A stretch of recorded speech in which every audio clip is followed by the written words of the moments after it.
Hujambo na karibu tuendelee kuhabarishana taarifa mbalimbali ambazo zinazoendelea kufanya vizuri katika mitandao ya kijamii. Moja kwa moja tuende tukakusogezea taarifa ambayo ilitolewa na Baraza la Mitihani NECTA. Dar es Salaam. Jumla ya wanafunzi 59,581 wanatarajiwa kuanza mtihani wa kuhitimu elimu ya sekondari kesho Jumatatu Novemba 17, 2025. Hatua ambayo inahitimisha safari yao ya masomo ya miaka minne. Hata hivyo, pamoja na maandalizi yote kukamilika, imeelezwa kuwa kuna baadhi ya wanafunzi ambao namba zao za mitihani ziko kwenye mfumo lakini hawajulikani wapi walipo hadi hivi sasa.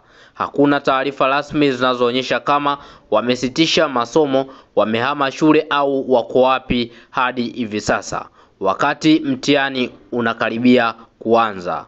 Kwa mujibu wa Baraza la Mitihani Taifa NECTA, idadi ya watahiniwa wanaoenda kuketi katika mitihani huo kesho ni sawa na 65.63% ya wanafunzi wote waliopangiwa kuingia kidato cha 4 katika mtihani huo kwa mwaka 2025.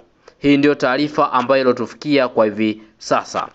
Kwani hakika taarifa hii imeibua mjadala mkubwa, kwani wengi wao walikuwa wanahoji hao wanafunzi ambao hawajulikani wapi walipo mpaka hivi sasa. Je, wako wapi?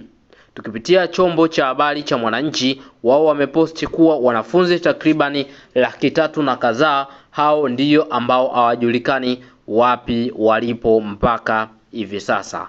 Yaani haijulikani kama wameacha shule, haijulikani kama wako wapi, kama walihama shule au la, kwani taarifa hizo zimekuja hivi karibuni. Lakini moja kwa moja twende hata kwa wadau mbalimbali ambao wamekuwa wakioji swala hilo la kuuliza kuwa wanafunzi hao wako wapi mpaka hivi sasa, kwani hakika 300,000 sio idadi ndogo ya wanafunzi. 300,000 tunaongelea idadi kubwa ya wanafunzi.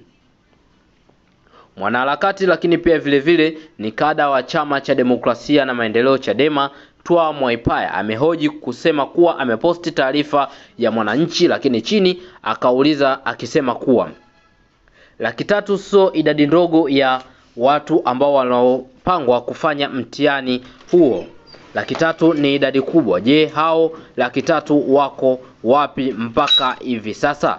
Hii ndilo swali ambalo aliloliuliza mwanaharakati Twaha Mwaipaya. Lakini tukienda kwa wadau mbalimbali ambao wamehoji na wao pia hiyo taarifa baada ya kuposti mwanaharakati huyo, nikianza na huyo kwanza, akasema kuwa labda hao 300,000 miongoni mwa 20 ni wale ambao walomiminiwa risasi kule katika banda la mpira. Lakini mwingine akasema message sent kwa polisi. Lakini mwingine amekuja akasema 300,000 sio idadi ndogo.